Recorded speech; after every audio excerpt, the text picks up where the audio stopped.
Welcome to episode 10 of the Heartbeats of Adapted PE podcast. We're so excited that you're here joining us today. I'm your host, Jen Hebink, and I am a full-time adapted PE teacher in a district about 40 minutes west of Minneapolis. And the Heartbeats of Adapted PE podcast is a space where we aim to connect, inspire, and amplify the voices of adapted PE teachers and those who support all students. At Heartbeats Adapted PE, we celebrate both the heart and the beat of our work.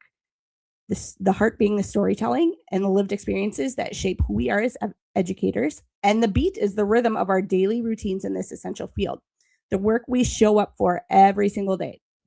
The Heartbeats of Adapted PE podcast is brought to you once a month by our sponsor, Fit and Fun Playscapes. Their mission, much like ours, is to support all students in movement, and we are grateful for their partnership. And we encourage you to check them out. You can find them at Fit and Fun Play on X.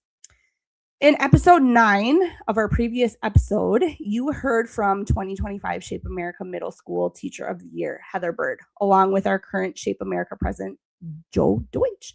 They shared Heather's journey as a person with a disability, and her story is truly inspirational and impactful. Heather is a teacher with a disability who teaches students of all abilities, and her voice is one that every PE teacher and adapted PE teacher needs to hear. In that episode, we also shared that December 3rd is International Day of Persons with Disabilities Day. We wanted to recognize and celebrate the health and well-being of our listeners, teachers, and students with disabilities, while we also acknowledge that disability history includes many hard chapters in disability rights. Because of that, we wanted to continue these conversations by inviting educators who live this experience every single day. And that's why we are truly honored to welcome our next guest, an adapted PE teacher with a disability, to share how their life experiences shape the way they support students of all abilities. I am excited to welcome the 2026 Shape America Western Adapted Physical Education Teacher of the Year, Chris Ahrens, joining us from California. Here comes Chris. Chris, welcome. I have your awesome headshot here. Thanks so much for joining us today. Very excited to be here, Jen. Thank you. Absolutely. Can you share a little bit about your background, where you grew up, and where you got your undergrad? Let's start with that. Sure. Yeah. I grew up in upstate New York. Moved around a little bit. My dad was a school administrator, so I'm sure you can imagine how that goes a little bit. As you climb the ladder a little bit, kind of. So we had to move a little bit, but where I identify being from is the Syracuse, New York area, but truly was almost 45 minutes to an hour north of there, really rural area in a town called Pulaski, New York.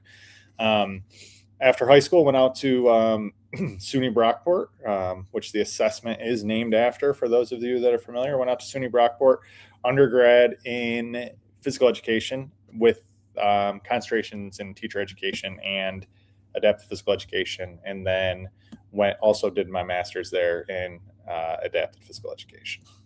Awesome. So now that you're here, 2025, yeah. What does your teaching look like? What is your caseload? Are you still teaching full-time adapted PE? What does that look like? Yeah, San Diego Unified School District, so the city of San Diego school district. We've got, we're big. We're the second biggest in California. We're tiny compared to LA, but nobody besides New York and Chicago are going to touch LA. But still 175-ish schools. Wow. So there's actually 39 adaptive physical education teachers. My role is actually pretty unique because I am still in the field teaching, but I'm also one of 3 lead teachers, which is a really unique setup. I'm learning to have sort of that level between your administrator and your teachers of like a leadership role that is there to advocate. So 2 days are in the office, 3 days are in the field, and I'm at a middle school and a high school currently. But across 15 years, I've done it all. I've done preschool all the way to high school now. And so I really enjoy the blend because I get to do coaching, I get to do support, I get to plan professional developments. I get to do all of that fun stuff while also not losing touch with the field, which I think is a complaint often with administration, yes. Right? Is that you did it for like 3 years, 20 years ago, and you've been in admin ever since. Remember what it is, but my 2 other leads and they're exceptional, and we're out there still doing the job while also doing the other sort of office stuff too. That's so awesome. I think sometimes just having that mix helps us so much. And I completely agree with you. Like, still being in the field and then building professional development, being able to advocate for your team is such a huge thing. So that's so cool that you get to do that. Yeah. Um, I shared a little bit about how we're bringing voices onto the show about teachers who teach students of all abilities, teachers with disabilities who teach students with disabilities, right? Teachers with disabilities who teach their students with disabilities. And it's so cool that you've been one of the teachers in the back of my brain. I was like, I need to bring him on the show too. And the timing of all this, as we found out that you are the 2026 Shape America Western Adapted PE Teacher of the Year. How cool is that? But I want you to share a little bit about like your disability and how you've had to advocate for yourself in physical education. Yeah, I suppose I think I'm probably unique, but not alone in that I do have a physical disability, and I'm in the field of physical education and adapted physical education. So just I have mild cerebral palsy. It affects the left side of my body. Being, I was born in the 1900s, so Yep. things weren't what they are today. So I was born 3 weeks late, and on a Friday, my mom went in and everything was good. And they said, come back on Monday. And all of a sudden there was an irregular heartbeat and the umbilical cord was wrapped around my neck. So anyways, feels like there's a line going down the middle of my body, like from my eyes to my mouth. Like there's muscular differences in my mouth I can sense. So there's a line going down the middle of my body, which classifies me as a hemiplegic. If people are wondering the terms, that means one side of my body's affected. It's my left side. It's all I've ever known. So some people are often like, whoa, that's amazing. It's like, it's all I've known as physically anyways. Right. So it's that. And yeah, I actually wrote a chapter for Dr. Justin Hagel out of ODU.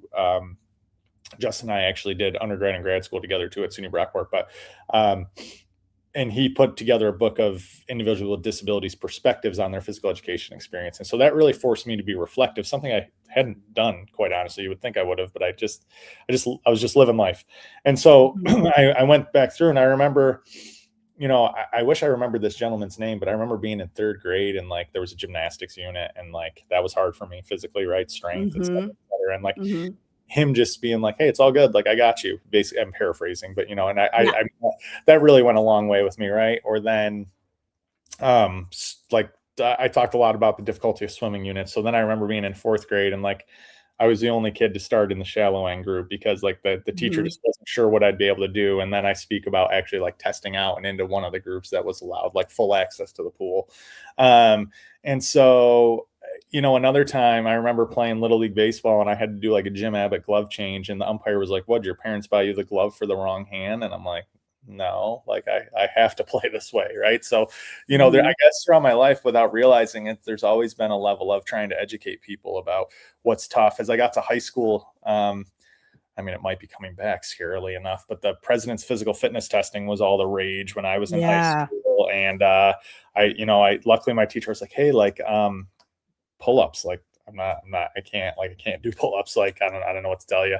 But they never, I am lucky that I don't think I can actually point to, there were times like swimming, I was always last, but that wasn't like, that just was what it was. Right. Like, but like, there was never a time where like I had to perform in front of people and like feel ostracized because of it. So I was lucky in that sense, because I know that's not everyone's story. And then even in college, we had to pass physical fitness tests at SUNY Brockport.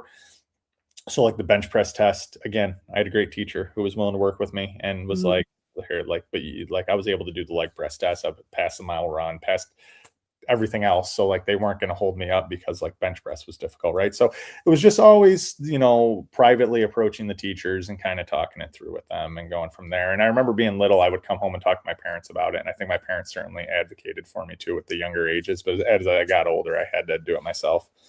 Yeah.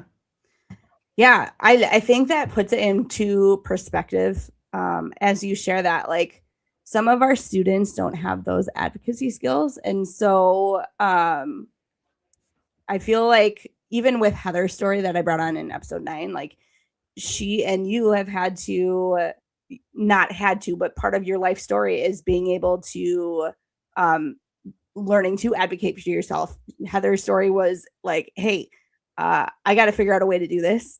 And she could not necessarily demonstrate the same way that everybody else was. So is that something that when you teach your students, have you had to reframe or just do things differently because maybe you haven't been able to demonstrate? Or what is your strong point in that? Yeah, so like crab walk, I can't crab walk. I don't have the range of motion in my left side to get the arm behind me, let alone maybe the strength slash bilateral coordination is a real issue for me. You know what I mean? So Mm-hmm. that's the one that jumps out. So yeah, I mean, I've leaned on. I use peers to model when I need to. Perez piffs. We call them piffs. Yeah. Um, and then even using when I have an indoor space, I mean, people are gonna be like, "Oh, woe is you, Chris. You have to be outside so much. You're in San Diego." I get it, but like Yeah. the use of GIFs is more difficult outside than it is inside. So I just say that Right. when I do have an indoor space, like I have used GIFs as well to demonstrate, right? So yeah, so Awesome. having to get creative and get around it. Also, this is a cute story about when I used to teach preschool. Like I would demonstrate things, right? Like, oh, we're gonna do scissor arms, and so like my left arm, I guess you could say it bows a bit at the elbow, and so Mm-hmm. these adorable little 3-year-olds were like they were imitating my arm, not to be mean, but because that's what they That's thought. what they see. That's how they saw it, right? They're like, "Oh, like that," and so it was just like that's just a super cute story of like Oh, teaching through the years, and like you have to be able to laugh about stuff like that because again, they had no idea. 100%. But yeah, absolutely. To your point, the demonstrating has to be it's top of mind for me about like, well, how am I going to demonstrate that, right? Yeah. Things that type of thing.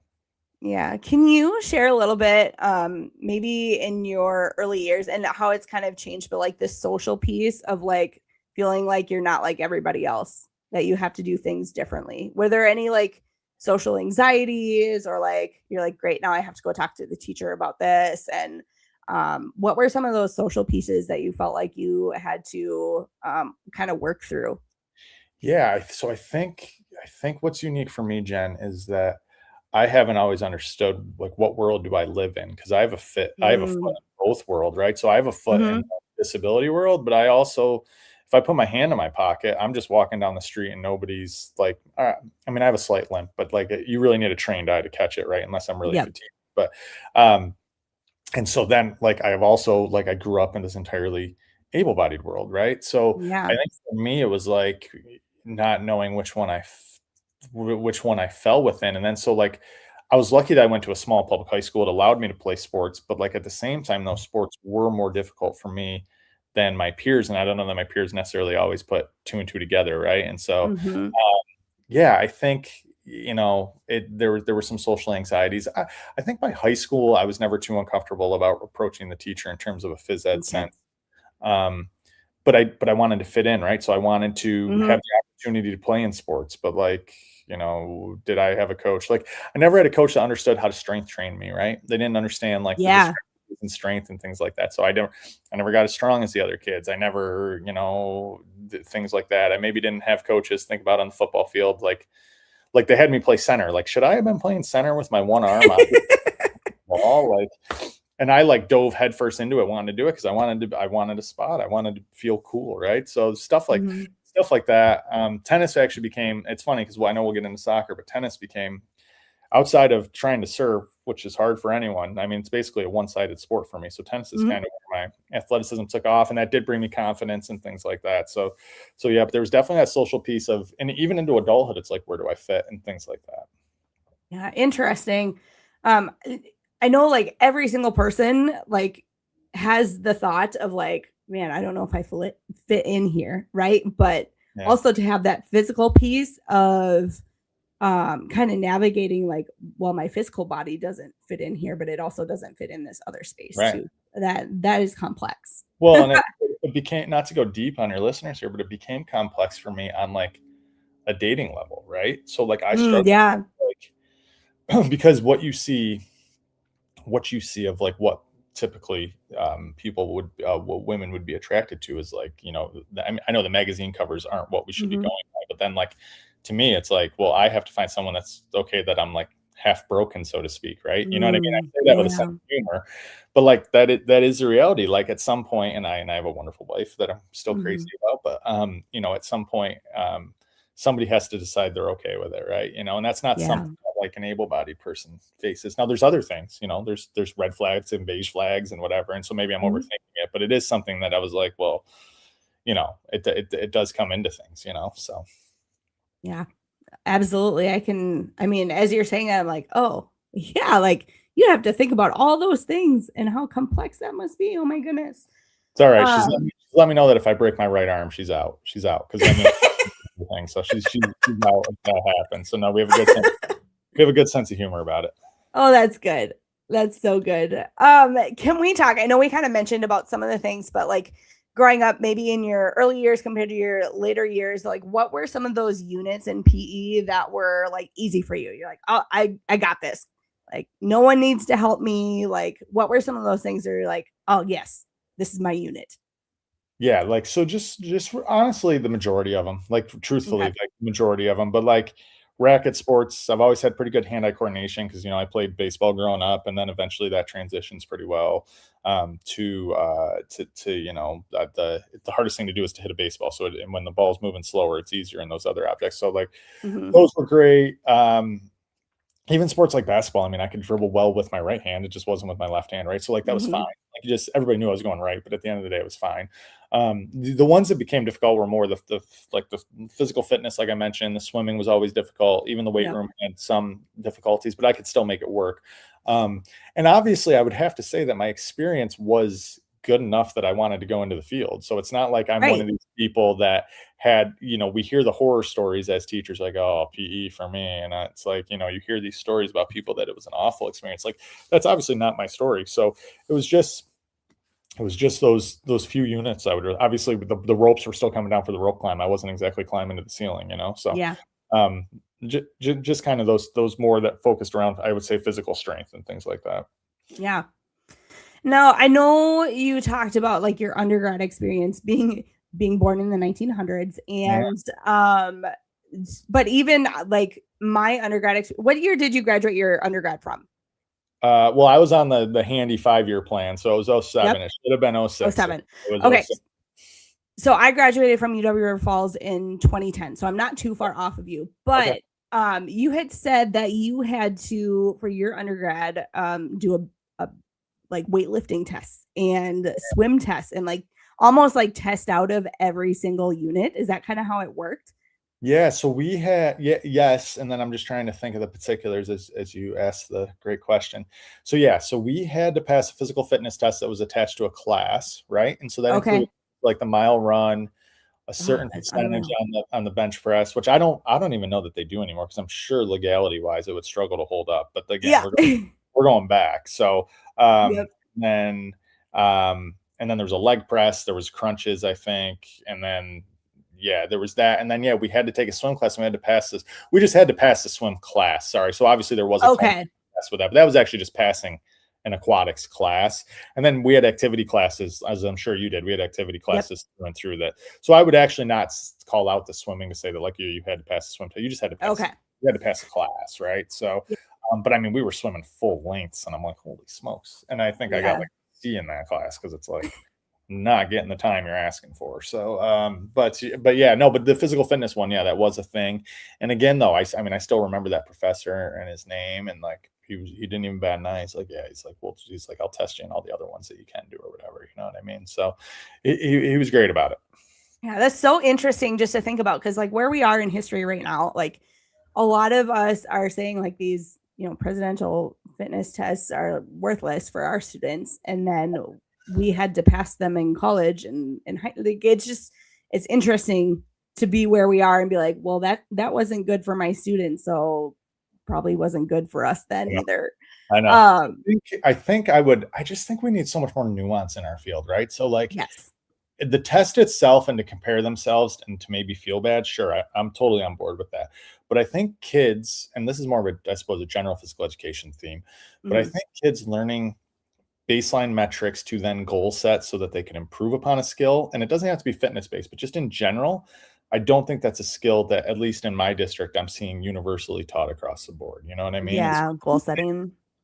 I do think there's a Mhm. space for goal setting within fitness that could be healthy and okay as long Mhm. as they are really just comparing it to themselves of where they've started and where they've come from. Mhm. And I just think our field oftentimes in conversations with outsiders, like we have to take the time to provide that nuance to the value of them. 100%.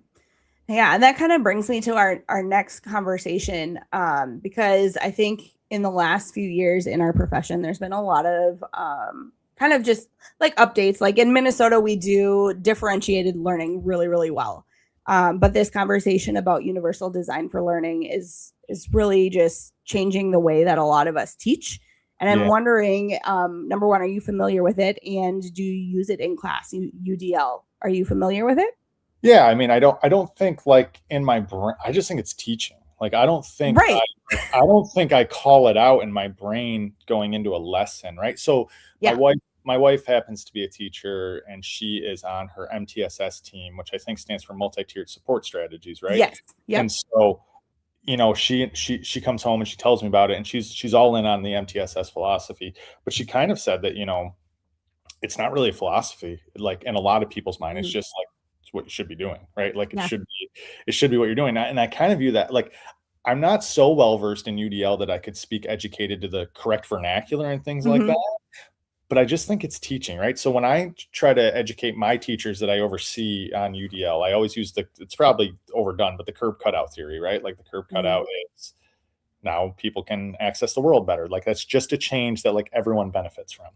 So yeah, for me, I mean, multiple equipment, student autonomy, they can choose, right? So if we're doing badminton, they don't all have to use the same badminton racket. They don't even all have to use birdies. Now I do have a challenge this year that I have a young lady that is so wildly scared of balloons that it's made badminton a more challenging unit to find Yeah. objects real slowly and things like that.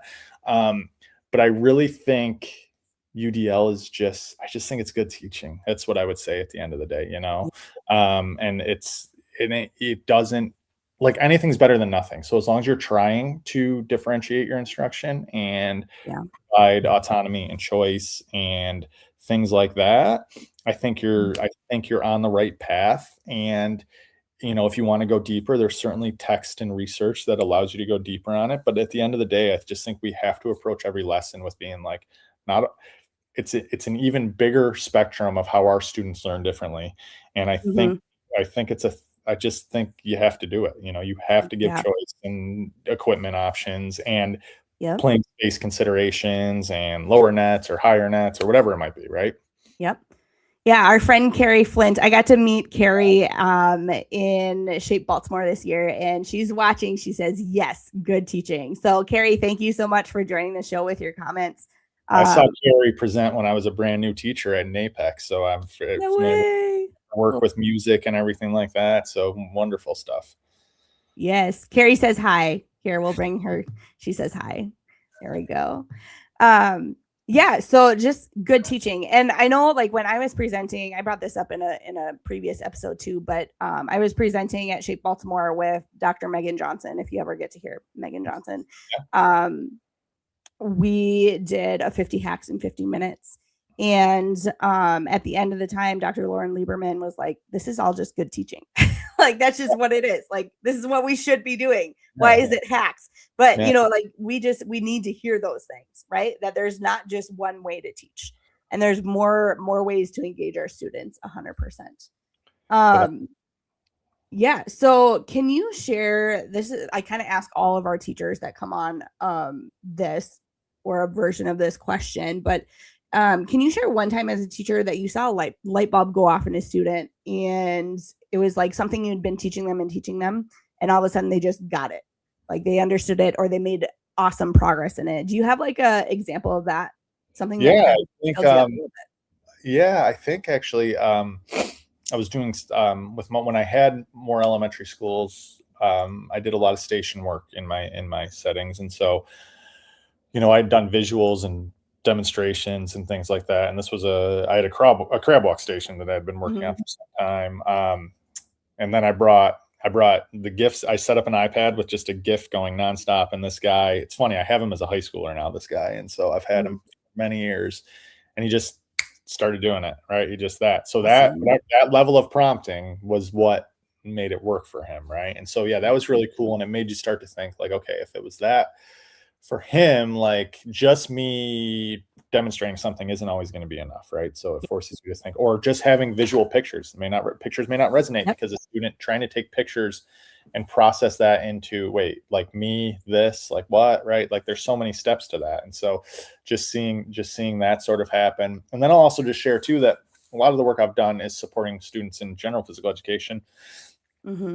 And what's really cool is when the general ed students are like, Mr. Ahrens, so-and-so did this or so-and-so did that. Like they see their growth, right? They see it Yeah.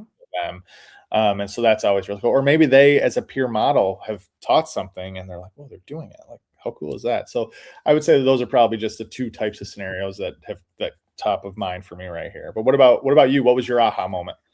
Oh my gosh. Okay. I had a recent one where I had a student in sixth grade. I have students sixth grade through 12th grade. And she was coming in. It was a small unified PE class. I was going to ask you about unified PE next. It's a very small unified PE class. And she came in. She's every day just unregulated, right? Having a really, really hard time, sensory overload. I'm like, oh, this is not working. And I finally was like, you know what? We need a different setting for her. We need a smaller setting.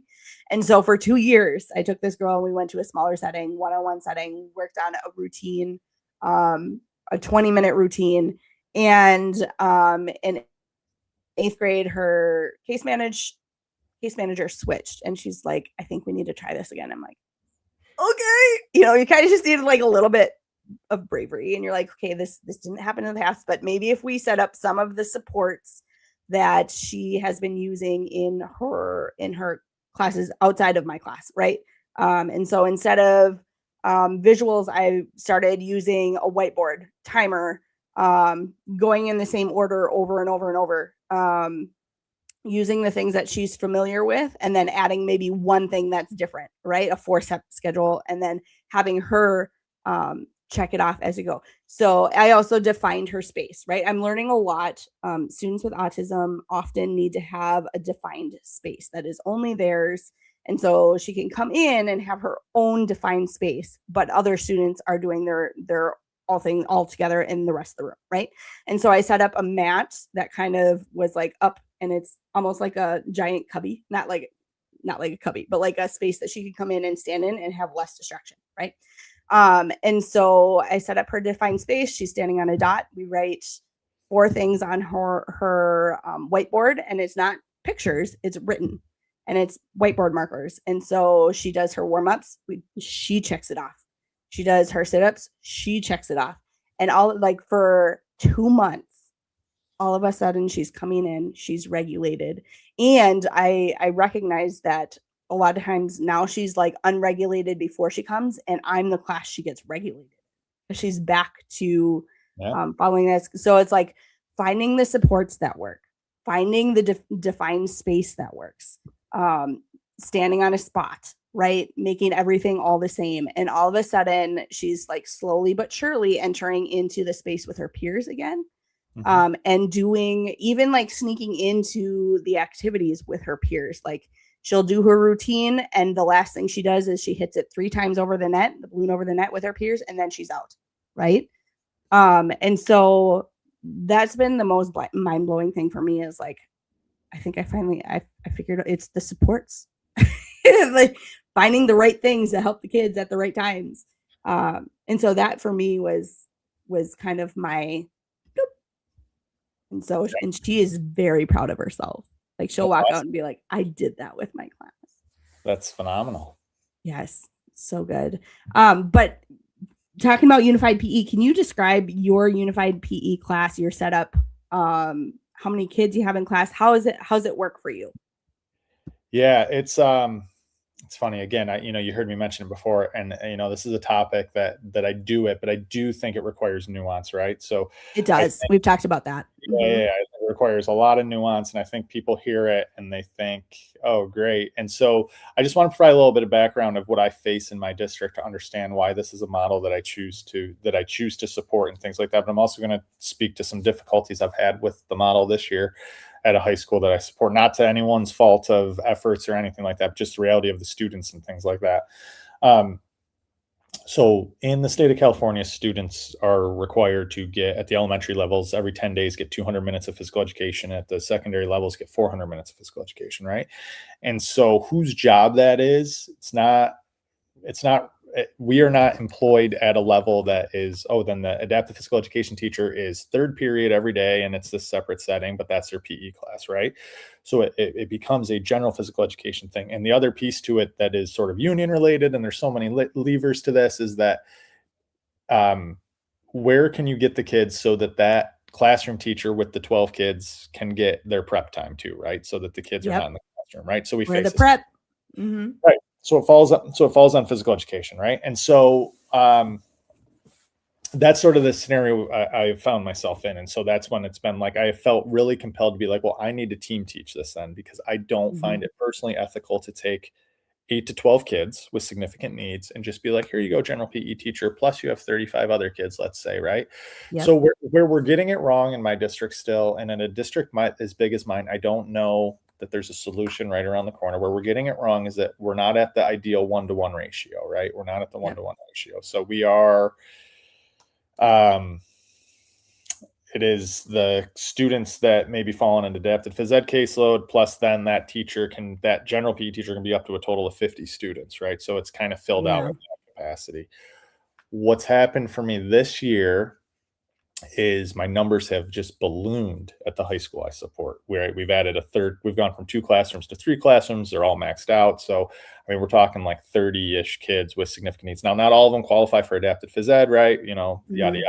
They still have needs of their own. There's a reason that this is their least restrictive environment through educationally on campus is through a separate setting and things like that. So, what's been really difficult this year is that I have some students with significant needs, some students that have transitioned from our medically and physically challenged programs.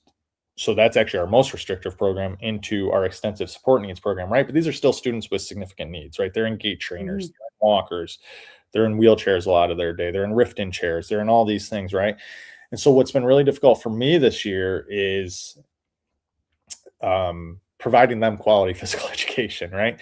So what I'm going to do is they will continue to come to this unified setting, and I've of course modified, and I've come up with almost like they're like a class within a class, right? Like, because their needs are what they are. But I am starting the second semester here when we get back. I am actually going to see a group of 4 students in a small group separate setting, because like for me to work towards goals and things like that, like it just ain't the setting, right? It just isn't. Like it's me trying to be reflective and and looking at it and be like, all right, but like, what do these kids actually need, right? So that's what makes it difficult. And that's where I think, administrators see it as an option to be like, oh, this is great. Like, we can get our teacher prep that that contractually we have to get them prepped. Great, cool. This teacher is willing to co-teach, like we can make it work, but it's still like, it's not for everyone, right? It just isn't. And so unfortunately, it's kind of where all of our students from our ESN population end up. And so it's tricky in that sense. That being said, a lot of great still comes from it, right? So just again, a little bit of backstory. The reason I've fallen into this model is before I think even Unified was out there. My co-teacher and I at the middle school I currently support, this is going back to like 2014. Again, the students from my population came, and I had just inherited the school.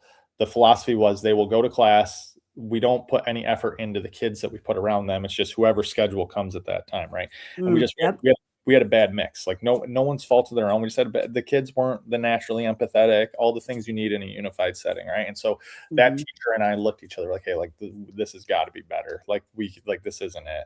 And so we were like, what if we like recruited kids or asked kids if they would be open to this? And so that's kind of where the model evolved from, and that's where we see a lot of it. So yeah, I've given you such a long-winded answer, but I wanted to explain that I just think it's really important that there's nuance. And what I'm facing is the kids are going to physical education, and general ed students are choicing into it. But our ratios are a little off. And the other thing I'm working with admin on is be like, hey, you got to make sure the kids understand this isn't just easy PE.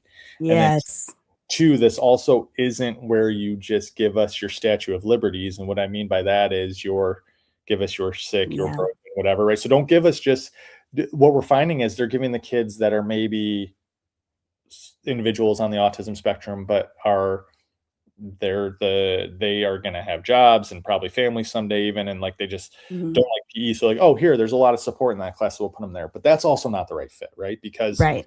they struggle to understand the purpose of the class and what it is. And so it's working with admin to ensure that like you understand like what unified PE actually is. And it's meant to still be an authentic physical education experience. It is certainly about inclusiveness, but it doesn't mean it's the least restrictive environment for everyone. So to finally sum it up for you and take a breath and let you jump in here, it can range anywhere from, on average, 12 to 20 students ESN, and then anywhere from 35-ish to, sorry, I should go backwards on you. Actually, anywhere from 20 to 35 general ed kids that are in a class together, and it's co-taught. Yeah. So, but we're just facing some real challenges, and I wanted to take a minute to actually really highlight those real challenges that come with it, and that it's just not a one-size-fits-all model. 100%. Got to have those meetings with, when you're in the IEP meetings, like, hey, this is what it is, like least restrictive environment. I know for us, like in the high school, like general PE is not what's going to work for a lot of my caseload. And so my students way back in the day, like it was getting them out of their classroom for 20 minutes, coming to DAPE and small group settings. And like, it just felt like they were very segregated and not getting out to the rest of the building. And so for us, our model has worked pretty well at the high school, and the middle school is just a lot smaller, and the ratio is a little bit off. But also, I feel like having a different ratio for us, like sometimes works. Like sometimes I have less peer partners, and that is okay. And sometimes I have more peer partners and then they're more engaged. Like sometimes it's just not, exactly what we dream it to be. But the thing is that we're always trying to do our best and always trying to advocate for what works and what is appropriate and what what the IEP team has decided. Right. So we're just always trying to be a really good advocate for our students, for our caseload, for ourselves and our general PE friends too. So I kind of want to switch gears. So I want to be sure that we hit on this last topic, the last two topics. And I know like teaching is definitely like where we have some commonalities, but we have some commonalities elsewhere too. And that's your love of soccer. Yeah. And for me, like I took the traditional club soccer routes. I played club soccer my whole life, played high school soccer, got a state tournament win. Went to the state tournament a couple times, went to college, captain of the soccer team there. Like that is kind of like a traditional like soccer experience. And I kind of I want you to share about your soccer experience and where it has led you, because it's so cool. It's so cool. Thanks. So can you share a little bit about that? Yeah, I'd be happy to. So growing up, my experience probably was similar to yours to a point, and then I go on this winding path, so to speak. But yeah, I grew up, I mean, like anything, right? My parents wanted me active and in sports and all these things. And so soccer became one of those things, and I enjoyed it. And then, I started playing club soccer, 8, 9, 10 years old, whatever it was, and was on fairly decent club teams. But then we actually moved to a part of rural New York where like boys soccer wasn't a thing, which might sound really weird to people, but it wasn't. Mm-hmm. Just girls soccer was a thing, and then the football, like there wasn't enough kids to field teams in like this, like we already had a football team and cross country and things, and so adding a soccer team, like there just wasn't the population for it. So I went away from soccer from about like 13 until 22. Like the fact that this story comes to be what it is actually really wild when I take a step back and think about it. So anyways, grew up playing soccer, eventually went away from it, played American football, baseball, tennis, a little bit of golf, right? And so I became halfway decent at tennis, qualified for like our high school sectional playoffs and things like that, and won MVP my senior year. So, and I always started to wonder, like, hey, like, how would I do athletically, like on an even playing field, right? I never experienced that. I didn't grow up playing any disability sport. I didn't, right? I don't even know what was available then. And also I'm the youngest of 4 kids. My parents just raised me how they knew how to raise kids. Like, we'll put you in and like, things are going to be hard for you, Chris, but you try your best, right? That was the mentality. So I had played a little bit of junior college tennis. I mean, candidly, I was a fringe player on that team. So not like exceptional, but I did start to wonder, like, what would it be like on an even playing field? So I started to look around. I'd actually sat in Dr. Lauren Lieberman's class on disability sport, and she had showed a Paralympics video, because back then the coverage on the Paralympics was NBC just put together this 3-hour package, and that was it. And it was just like stories, right? And so we watched it over Yep. like a couple classes, whatever. The coverage has improved immensely, and you can actually watch the games now and whatnot. But I started to be like, I wonder on the even playing field. And so I started to do some research, and I was originally seeking out tennis because that's kind of where I had been, but there was only wheelchair tennis. And so I just kept poking around the website, and I stumbled upon soccer. And soccer at the time was specifically for individuals that had CP or have survived strokes or traumatic brain injuries, because those are similar disability groups, right? So that's the thing about the Paralympics is they group you by similar disabilities, right? And so there's a version of visually impaired soccer that like we didn't play against, obviously, but there's a version of that for individuals that are blind or visually impaired. So I saw this. So I just sent an email to like which is not my personality either, by the way. Like not I was like, hey, like I used to play. Like I was very transparent. I didn't try to make it seem like I was going to come in and like. So I sent them this email. So this is like summer of 2006. I'm coming into my senior year of college. I'm like, hey, like I used to play. I haven't played in a number of years, but I see that you're people with CP. Like, do you have a tryout process? Do you have anything like that? And I get an email back from the team manager being like, hey, great. Like, that's great. Let me connect you to the coach. And so I end up talking to the coach, and this coach, guy by the name of Jay Hoff. I mean, this guy has coached at the highest levels. He was an assistant. He was one of the lead assistants on the 99 women's World Cup team. So, I mean, he's coached me. Oh, wow. So, I mean, like he's been there. Like he's coached Mia Hamm. He's coached Michelle Akers, Brianna Scurry, Cindy Parlow. Like he was their coach, right? So this guy. So anyways, I didn't know that at the time. I come to learn about him after. But we have a phone call. He's like, hey, I'm going to be in Rochester coaching in the A League, which was a men's minor league division. Do you want to come out and say hello?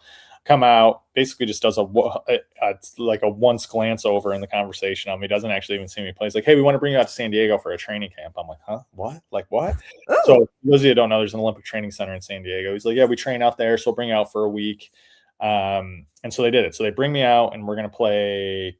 We have 2 games lined up against Canada. So right away I'm thrown into international competition, right? My gosh. I haven't played in years. And I did well enough to get invited back in November, and then November turned into another camp. And then all of a sudden that summer of 2007, I'm playing in the Pan American Games, which is an Olympic style event for North and South America, if people don't know. So I'm in Brazil playing in that. I've gone, and in that year I went to Holland for a tournament and balancing my student teaching. But yeah, I became all in. I became hyper-focused, right? So a big thing, like any kid growing up, I wanted to be a pro athlete. Now that wasn't going to happen in the traditional sense for me. All of a sudden I had this avenue to play sport at an elite level on an even playing field. And I had a big gap to close. And so, so for 9 years, I was on what it's now called the CP, the US CP national soccer team. Okay. On it. It was called the Paralympic national team. 9 years, competed in the 2012 Paralympic Games, played in some World Cups, and traveled the world pulling on the US jersey, which I don't know that many people could ask for anything more. I've actually been, I'm not in, but I have made the final cut a couple of years for the Soccer Hall of Fame even. So pretty cool stuff that has come of it. I'm on US Soccer's board of directors because of it. So yeah, it's opened up this whole other side of things for me. That's the reason I'm in San Diego. Like I got the job here. The job opened up here, and Dr. Lieberman, yet again, she's like, hey, you're graduating in December with your master's. Like this job's open. Like you should look into it. And I was like, San Diego, and that's where the team trains. So like I could advance my career and then also still train for the Paralympics. Like, so it just made too much sense. So much of I can point to so many things in my life. When I met my wife, and so like so many things happened for me just sending an email. So like, that's what I tell people about like chase your dreams. Cause like, you never know, getting to hear the national anthem played when you're doing it, walking into the Paralympics, 80,000 people, opening ceremonies. I mean, so many things. Oh, gosh. Invited to the White House, met at the time President Obama and Vice President Joe Biden. And so amazing. It's like, I can't even, my family jokes that they wish they had mild CP. So, because, but yeah, it's been incredible. So I also joke with people that I'm trying to put together one of the most impressive average paying resumes out there is what I tell people. So the most impressive average paying resumes. Yeah, oh my gosh. All because you sent an email. There's a trend on Instagram and TikTok right now is like where something comes up and they do something it's very important that you do. Is like, yeah, like that's it. That email, yeah. Yep. Yep. An opportunity comes up, you find something on the website and you Yeah, send look, an important email. It's very important that you do. it was that thing where luck meets preparation, right? Because they Right. also, the team was in a transitional phase looking for players, right? I could have emailed Mhm. at a different time and been like, hey, like, yeah, you're not at the level we need. Um, but, but yeah, and also though, at the time, it probably speaks to sport opportunities in our country, though. A lot of the players I was around, um, didn't get the opportunities I had growing up. So, like, the idea of competing and the Yeah. idea of holding yourself accountable, and, like, my coach, I think about this all the time, something he used to say to us, and it's the simplest idea. It's not like it's profound, but he like, one of his coachisms was like, "Take pride in what you do." And I'm like, Mm, "Yeah, like, take pride in what you do," you know what I mean? And, like, but these kids we would bring in, like, you're trying to get them ready for international soccer, but, like, they haven't even really had a chance in their community. So, like, this idea that they're going up against interesting. men competing, like, it was so much for them mentally, Wow. Yeah. That is so impressive to me. Like I've had these little blips. I got to coach the MNUFC Yeah, Unified Teams. That's our MLS. So like doing a little bit of Unified Beyond and like being able to be in the stadiums. But gosh, being able to do what you have done, that just it makes my soccer heart happy. yeah, Like because you giving up soccer for a little bit of your life, like I can't imagine giving it up. Like when my girls are done playing, I'm gonna be really sad because I don't know what else I'll have time for, or like because I don't play anymore. So this is kind of just still my connection to the sport. And you said that you're still on the US. Is it the Federation? yeah, so, like, the Yes. US soccer, like, the World Cup teams and The everything, US.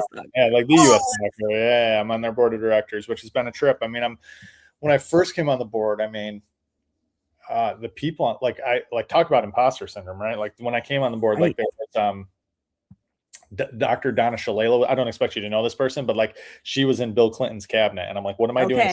in the same room with you?" Like, and she went on to serve a term in Congress out of Florida too. Like, she Jeez. went on to do that. Like, she was a president of Wisconsin Madison, and then Mhm. University of Miami as well. And, like, I'm just like, what am I like? You've run the Clinton Foundation at times. Like, what am I doing in the Wow. room with you? You know what I mean? Or like the commissioner Yeah. of Major League Soccer's on the board. Like, like these people that are, it's just, so sometimes you look around and you're like, so my first few, it felt like first few years, I was like, I don't even know when to speak. Like, I'm going to be honest, but Mhm. finding your footing. And so, it's another, probably we can go a lot deeper on that another time if you want to have a round two. That's all. We should have a whole nother podcast. I'll bring you back and we're gonna have just like all these Great. awesome conversations. We'll keep going.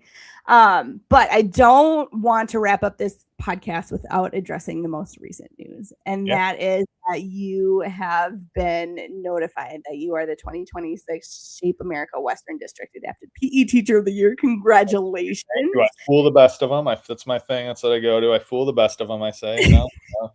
Yep.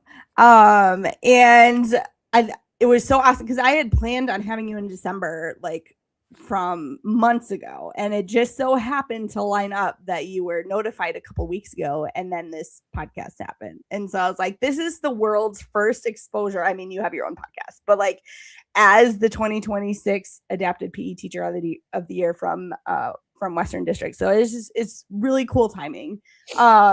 So what was it like for you when you got your email notifying you that you were it? You were Yeah, Western District. I was kind of anxious the week of. I think you had texted me like good luck because Yeah. you knew the deadlines and stuff. And by the way, also I just want to make sure your audience knows how supportive you were through the process, which Oh, I'm thank really you. grateful for. So thank you for that. Because I am one of those people that I think, as corny as it is, the rising tide lifts all ships. So I appreciate that. So I was kind of anxious that week because they said you'll know by the 20th, which the 20th was a Saturday. And so I'm like, but like, they're not going to send it on are they going to send it on a Friday? That's like a Friday news dump Yeah. sort of thing, right? You know what I mean? So like, I didn't Yeah. know. And then, yeah. And then it was like, I think it was Wednesday morning of that week and I got it. And so it says like even in the preview, Yeah. you've won. So that was like, so yeah, I was excited. I called my wife right away. She was excited. It was really cool. So it's been a really surreal process for me because I shared with you off air, but I'll just share with everyone here. I don't think it's been my best year of my job just because I have young kids. I'm just balancing a lot, right? I already spoke to the soccer stuff, and we're hosting a World Cup this year, so there's a lot of time commitments and things. And so I also have young kids who are involved in a variety of activities, and then I just naturally, my caseload of 40 kids has changed a lot, and it's been more intensive, and I've had to, so it's just funny to get in a year that I don't personally feel like I've had my best year. So that's also been a little bit of a, I've also wrestled with it a little bit because I think it's, you're a representative now, right? And so, but I think what was interesting is for those that don't understand the process is once you've won state and you're in this part, I mean, I think I turned in and there was 5 questions, but it ended up being like 11 pages long, I think, of like just talking about yourself. Like, you just have to get comfortable talking about yourself. And again, that's actually not, even though I have a podcast, even though I'm on here, I'm not one of those people that like naturally just is like, oh, let me share this about myself with you. Right. So that process, but it was also a chance to be reflective and be like, am I doing what I need to be doing? And so that was really cool. And so, yeah, I'm excited. I don't know what the year holds. There's some tight time windows coming up. I kind of need to get moving on. What was your experience of the whole national process? Yeah, so ours was interesting because about the same time in December, we were notified that we had that we were district teachers of the year, right? And so for me, it was in the middle of the pandemic. My students with special education were in person. The rest of the kids were in distance learning. So I had just finished like this distance learning lesson of my kids. It was unified. So my in-person kids were in person, and then we had done like drumming or something with our kids that were at home. And so I was clinking my cart into the locker room, like just like disheveled. And I saw the email of like, whoa, it's me. And there was no one around to like celebrate with. So I was like holding it in. But then like our process ended up being really different because we ended up not having to video ourselves teaching because a lot of us were like out, with distance learning and stuff. And then we had to do a presentation about our vision and what our lessons were like. And so kind of just like do a 20-minute session, basically presenting what we were about. And then we did an interview, right? And I think you had to submit a lesson plan or something. And so I went through that whole thing, and it was intense. And I didn't talk to my teacher of the year friends, that our class. So it was like Katie and Sadie and Kasha, who are all adapted PE district teachers of the year. We didn't talk ahead of time. And then like when we finished that whole process, we all texted each other. We're like, can we talk now? Can we talk? What do you guys bring in? What do you guys bring into the conference? What are we going to wear?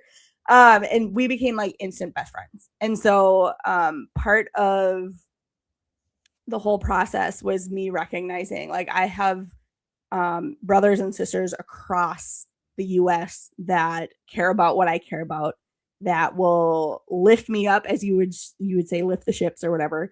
And just made me so much better and supported me in whatever I did. And so my wish for you is that you would find that, that the people that are in your toy class become your greatest supporters, your brothers, your sisters. And so part of the end of this podcast, if it's okay with you, Chris, I want to share a little bit of advice when you go to Kansas City, because you get to go to the national conference. So when you go, one way that I kind of showed up was like, I'm just grateful to be here. And I think all of the people that I went with as adapted PE teachers of the year, we all had the same kind of mindset. Like, I'm here and I'm grateful, right? It's not, oh, I'm going to be the national teacher of the year. It's like, we're just grateful to be here. Like, we get to have this attached to our name forever. And if we happen to be the national teacher of the year, well, I'm going to celebrate you and you're going to celebrate me, whoever it is. Like, we're going to just celebrate each other because this is really cool. Like, this is a moment to celebrate. And so one of the pieces of advice that I got was take a few minutes or a moment every day to remember that you get to celebrate each other. Like, this is a really special thing. And you said like, it's hard to talk about yourself, but also like take a minute to celebrate with yourself, like every day, like, oh, this is really cool. And it's something we don't get back. So come with that. And the time that you get to spend at the conference is going to be a lot of taking in information.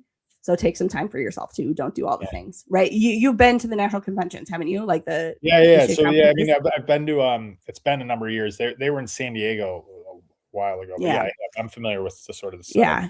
So just like don't do, and this is advice for all the teachers of the year, right? You don't have to do all the things all the time. Go back to your hotel and take an afternoon to just like take a nap. Go explore the city, things like that. And so just take that mindset with you, because it's going to be a little bit different this year, and it's going to be cool and good and like momentous regardless of who's national, right? So that's what I would give to you as advice going out. But this is your chance now to ask me anything. We always have a session of the show. Ask me anything. Do you have a question that you would ask me? Well, no, I guess, yeah, I mean, it's tough to say, like, do I have a question? I'm just like, I recognize your process was different, but like, what was you talked about getting like a group of like your cohort is like as tight as can be, but like, what about you individually in the process? Did you learn about yourself that you're grateful for, or anything like that? Yeah, I think I've learned about myself that I can go 100 miles per hour and burn myself out. And I've actually, through the process, looking back now, learned how to say no through this process too, because there will be times where like they ask you to do things, and some things you will get to do, like you get to go on a trip to San Diego. I mean, that's where you live. But for me, it was like going to the ocean. I met up with Matt Parker last year. Yeah. He was on it. He's like, hey, you want to meet up? And I'm like, yeah. So I got to meet a bunch of last years, just being like, they're like, oh, you live here? Like, and it's just, so it's just funny, but yeah. Yeah. So your platform is going to open wide open, like get really big.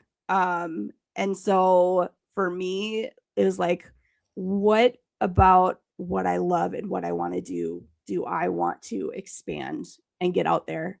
And I think part of this podcast, I don't know how it is for you, but this podcast was almost a way for me to put things out into the world and put less effort, I guess, less effort, but like love what I do so much. Because when I go to conferences, I love connecting with people. I love sharing information. I love getting to know your stories. But like we talked about, like my district's not going to say yes to every single thing. And so like this platform is a result of being the National Teacher of the Year, like recognizing like, oh, I have a dream, I can go after it. You know what I mean? So some of those things were really, really powerful to me. It's like, if I have a dream, I have now the connections to try and make it possible. And I think that was pretty cool. Very cool. Well, any advice? You gave me the advice to be grateful, but I mean the actual process, the actual like work going into it. Any advice around that? Continue to have people look over your stuff, right? And you've always got me. Reach out to Kasha. I'm sure she'll read it. When you go into the interview, and even just like when you do the next steps of your essays, if they ask you to do more essays, continue to just show them who you are. It's their chance. Like they can't get into your classroom, and so share you. I think I received that advice too. Like, the more you can just be you, that's what it's all about. Honestly, being you.